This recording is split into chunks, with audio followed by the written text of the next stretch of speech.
Ahí primero se la quita, ¿no? Porque estaba bien Lucas, pero luego hace una buena jugada. Juan Cross, Cross Cristiano. Gol, gol, gol, gol, gol, gol, gol, gol, gol de Cristiano. Gol de Cristiano Ronaldo. Empezó eléctrico el partido. Empezó el Madrid queriendo imponer su ley. El balón no entraba. Ahí ven ese marcaje Bernardo. Varane, gran duelo aéreo. Graney saca la falta, la pone Graney. Gol, gol, gol, gol, gol, gol, gol, gol, gol, gol. ¿Quién iba a marcar si no? ¿Quién iba a marcar si no? El goleador. Gol.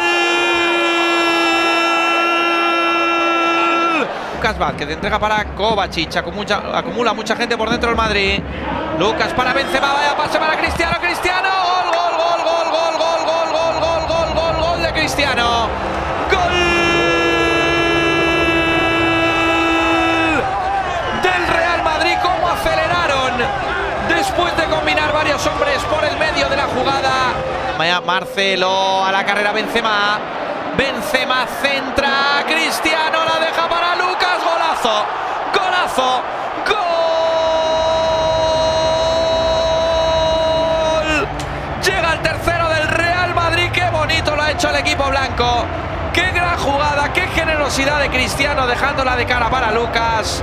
Busca la ruptura de Marco Asensio. Asensio al espacio entre en el área.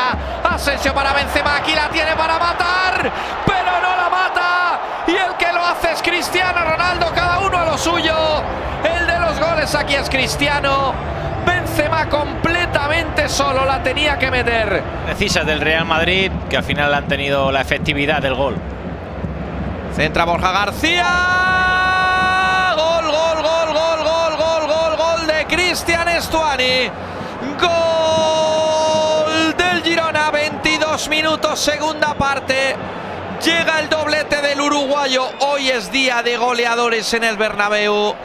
Centro, segundo palo. Jonas Ramallo. Isco para Luka Modric en la frontal. Que balón le mete a Gareth Bale, que puede marcar. Gol, gol, gol, gol, gol, gol de Gareth Bale. Gol. El quinto del Real Madrid. Marca, define Bale con la derecha ante la salida de Bono. Y hacia adelante, generando una jugada, llegando hasta dentro del área. Corner, saca Graney. Gol, gol, gol de Juanpe. Gol del Girona, 5-3. Goles por doquier en el Bernabéu. 3 goles a balón parado. Esto se lo va a tener que hacer mirar Zidane. Pero los dos equipos hay que hablar bien de los dos. Sí, además, y van a seguir buscando el sexto y el cuarto. Mira, Cross, Cristiano. Gol, gol, gol, gol, gol de Cristiano Ronaldo. Para hacer el póker, para poner el set para el Real Madrid. 6-3 en el césped, no de Wimbledon, sino del Bernabéu.